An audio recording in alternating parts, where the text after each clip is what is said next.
Hello to all the viewers, स्वागत है आपका अपने चैनल अद्भुत टाइम जोन स्टडी में। तो आज हम देखने वाले हैं प्लांट सेल और एनिमल सेल के बीच में डिफरेंस।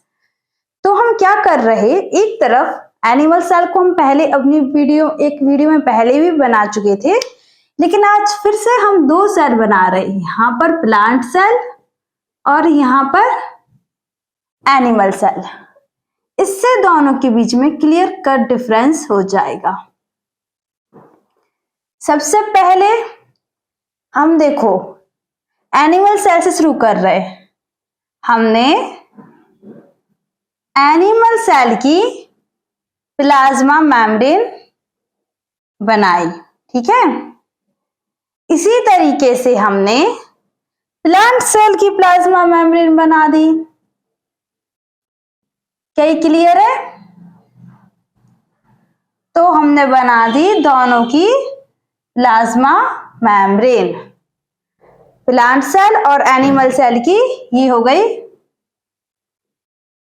प्लाज्मा या सेल मेम्ब्रेन।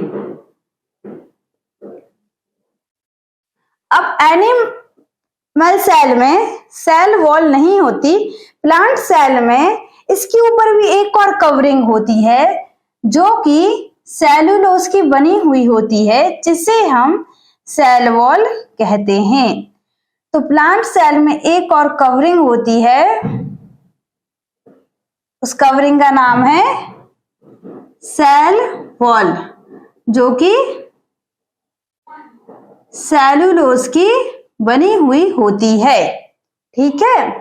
अब इसके बाद हम एनिमल सेल में न्यूक्लियस बना रहे हैं। इसका न्यूक्लियस बिल्कुल बीच में होता है। इस तरीके से डबल लेयर, दो लेयर मेम्ब्रेन होती है न्यूक्लियस में। बीच बीच में से क्या होते हैं? पोर्स होते हैं, है ना। तो बना दिए बीच बीच में से पोर। तो ये है न्यूक्लियस। इसका न्यूक्लियस इस तरीके से कहीं पर भी, कहां ऊपर बना दे रहे, इसका एकदम बीच में, लेकिन इसका न्यूक्लियस इस तरीके से क्या हो जाता है?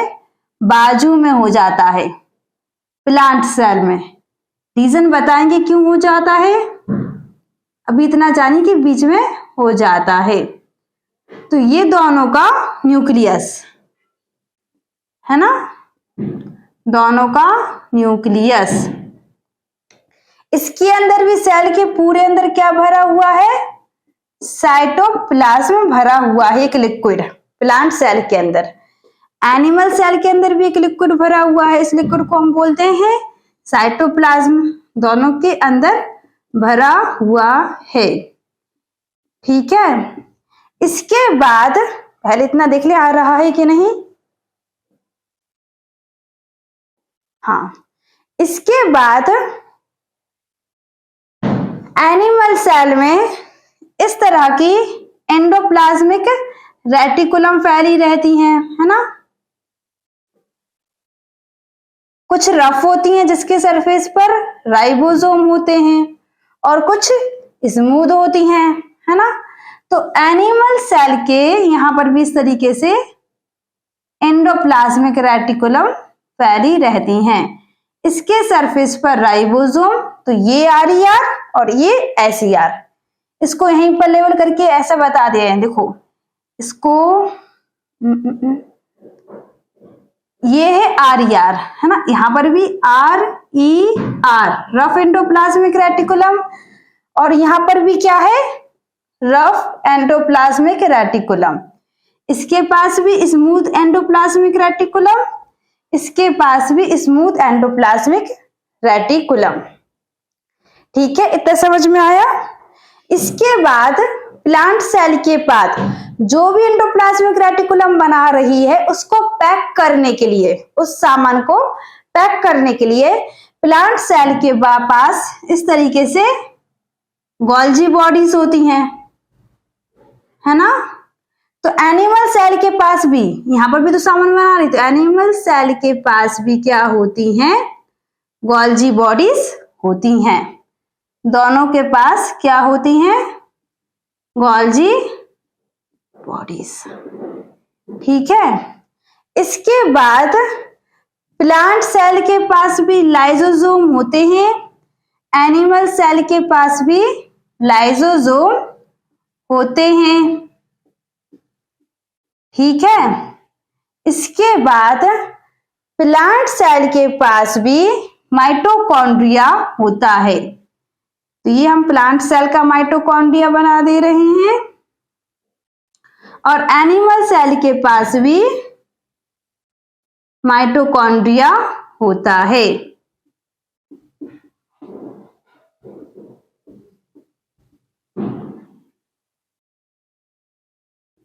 माइटोकॉन्ड्रिया नीचे लिखते रहे।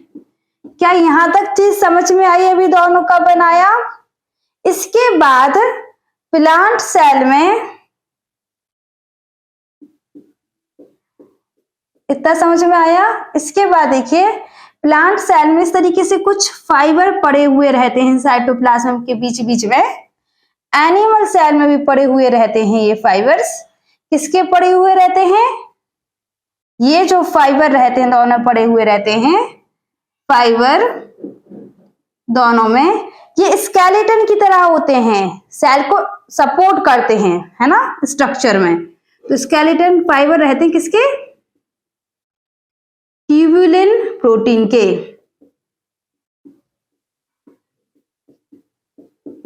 तो इतनी चीज समझ में आई। अब देखो इतना चीज करने के बाद प्लांट सेल में क्या होता है? प्लांट सेल अपना खाना खुद बनाता है, तो उसके पास क्या होते हैं अलग से ऑर्गेनेली प्लास्टिड, अलग अलग तरह की होती है। कलर्ड वाली को बोलते हैं क्रोमोप्लास्ट, है ना, जिसमें से हमने एक पढ़ी थी, एक कलर्ड ऑर्गेनेली को बोलते हैं क्लोरोप्लास्ट। तो प्लांट सेल के पास इस तरीके से क्लोरोप्लास्ट होती हैं, जो कि एनिमल सेल में नहीं होती। Chloroplast, chloroplast. तो ये चीज आई समझ में। एनिमल सेल के पास नहीं है क्लोरोप्लास्ट, क्योंकि एनिमल सेल के पास प्लास्टिड नहीं होता। इसके बाद प्लांट सेल के बीच में एक बड़ा सा क्या होता है? वैक्यूल होता है। क्या ये चीज समझ में आई? और एनिमल सेल के तो बीच में न्यूक्लियस है, तो वैक्यूल नहीं होता है तो भी बहुत छोटे छोटे से होते हैं, ज्यादातर नहीं होता। और प्लांट सेल में एक बड़ा सा क्या होता है?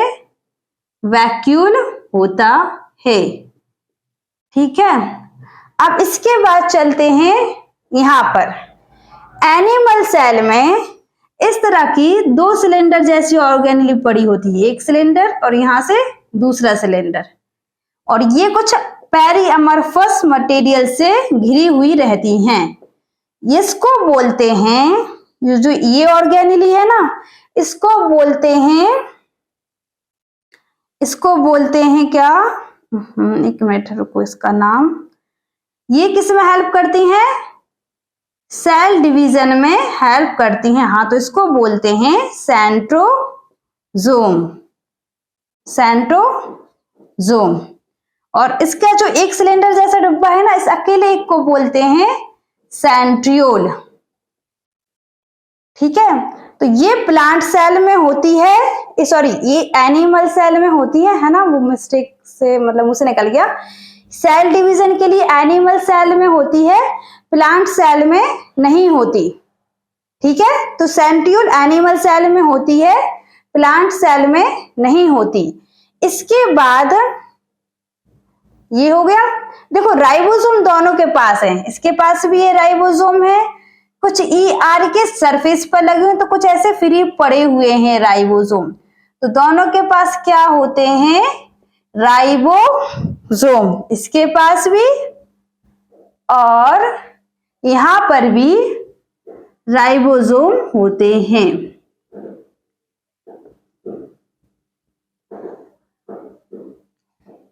इतना स्ट्रक्चर देखिए। इसके बाद अगर आप एनिमल सेल को और ध्यान से देखेंगे तो यहां पर कुछ इस तरीके के स्ट्रक्चर होते हैं।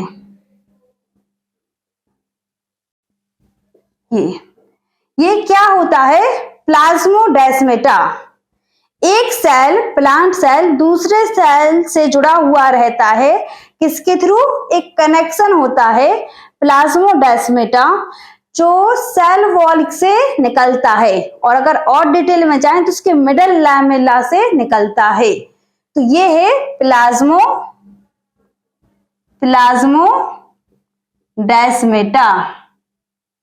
PLASMO, प्लाज्मोडेस्माटा, नीचे लिख दे रहे हैं, ठीक है, जो कि एनिमल सेल में नहीं होता प्लाज्मोडेस्माटा।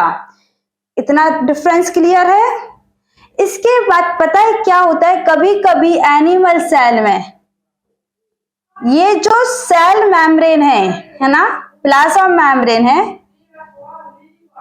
इस तरीके से फोल्ड हो जाती है, और इस तरीके से फोल्ड हो जाती है तो ये बना लेती है माइक्रोविलाई, जो किसमें होती है? एनिमल सेल में कभी कभी प्लाज्मा मेम्ब्रेन फोल्ड होके माइक्रोविलाई बना लेती हैं। यहां तक देखिए,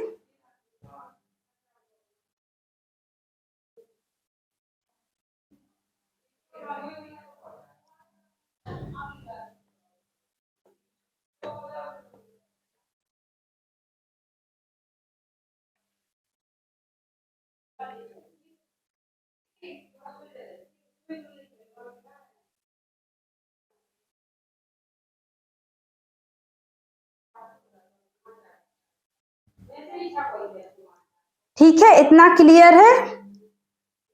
अब इतना तो समझ में आ गया। अब प्लांट सेल और एनिमल सेल के पास छोटी छोटी सी एक ऑर्गेनेलीज, माइक्रो बॉडीज, छोटी छोटी सी बॉडीज डली होती हैं।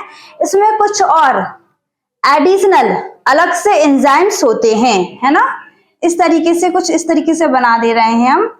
एडिशनल बॉडीज डली हुई होती हैं दोनों में, जिसमें एडिशनल एंजाइम्स होते हैं। इसको बोलते हैं, यहां नीचे लेवल कर रहे हैं इसको, यहां नीचे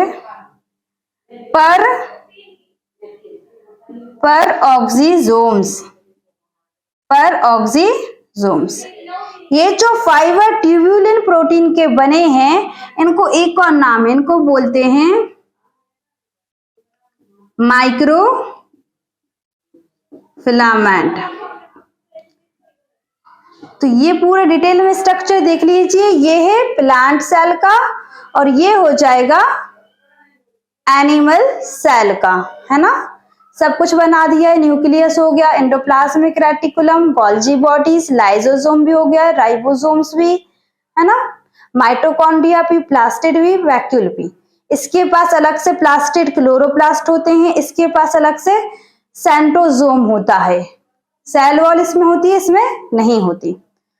अब हम अलग से इसको देख लीजिए, फिर हम इसमें क्लियर कट डिफरेंस बना ले रहे हैं प्लांट सेल और एनिमल सेल में।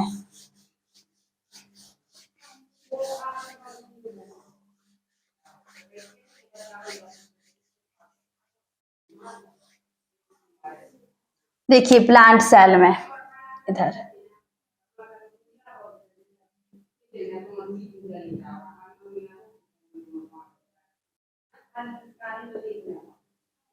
Cell wall is present.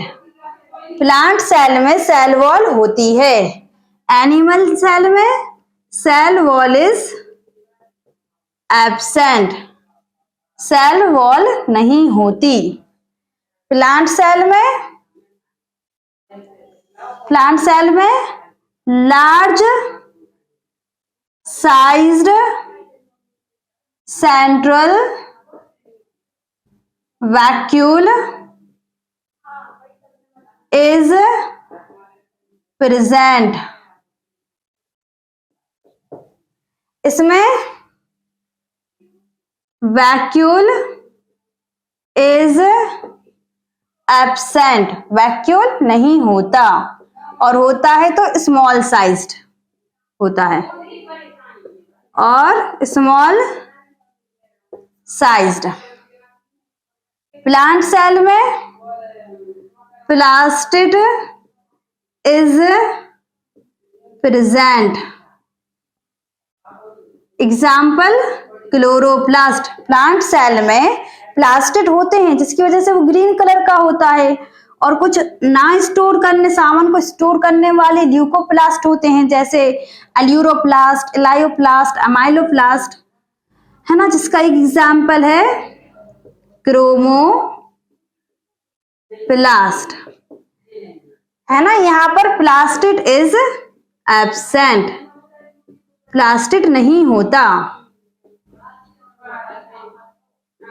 ठीक है।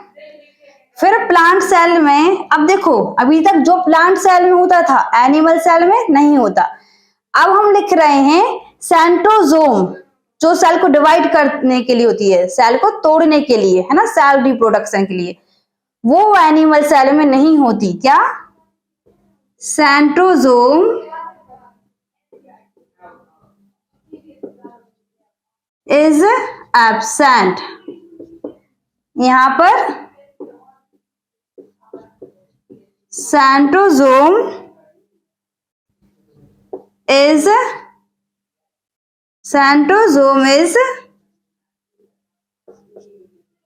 प्रेजेंट, ठीक है। तो ये डिफरेंसेस हो गए। अब प्लांट सेल में हमने देखा था, प्लांट सेल, एक सेल दूसरे सेल से जुड़ता है, किसके थ्रू? प्लाज्मोडेस्माटा के थ्रू जुड़ता है। तो प्लांट सेल में प्लाज्मोडेस्माटा होता है। प्लाज्मोडेस्माटा इज प्रेजेंट, और यहां पर प्लाज्मोडेस्माटा इज एब्सेंट, नहीं होता। Plasmodesmata is absent. Plant cell की साइज ज्यादातर बड़ी होती है as comparison to animal cell. Plant cells are large sized, ठीक है। Animal cells are small sized। तो ये हो गए हमारे डिफरेंसेस प्लांट सेल और एनिमल सेल के बारे में। अच्छा, एक और बात, प्लांट सेल में अगर सेंट्रोजोम नहीं होता है, सेंट्रोजोम मदद करता है तोड़ने में, तो प्लांट सेल से, एक सेल से दो सेल कैसे बनते हैं? तो सेल का जो डिवीजन होता है, सेल डिवीजन होता है बाय सेल प्लेट। ये मान लो सेल है, तो बीच में से इस तरीके से प्लेट बनने लगती है, और ये प्लेट धीमे धीमे पूरी बन जाती है, और सेल को दो पार्ट में तोड़ देती है, तो एक सेल से बन जाते हैं दो सेल। और यहाँ पर cell division by furrow. Furrow मतलब किस तरीके से? जब टूटना होता है ना सेल को, तो इस तरीके से पहले यहाँ गड्ढे गड्ढे से बनते हैं, फिर ये गड्ढे और गड्ढे गहरे होते चलते हैं, है ना, और फिर ये गड्ढे आगे बीच में से क्या कर जाते हैं, जुड़ के इस तरीके से पूरे पूरे टूट गए, तो दो सेल बन गए। तो ये हमारा डिफरेंस हो जाएगा प्लांट सेल और एनिमल सेल के लिए। ध्यान से देख लीजिए आप लोग, है ना। तो अब ये चैप्टर कर रहे हैं यहाँ पर ओवर, ये चैप्टर पूरा खत्म हो चुका है।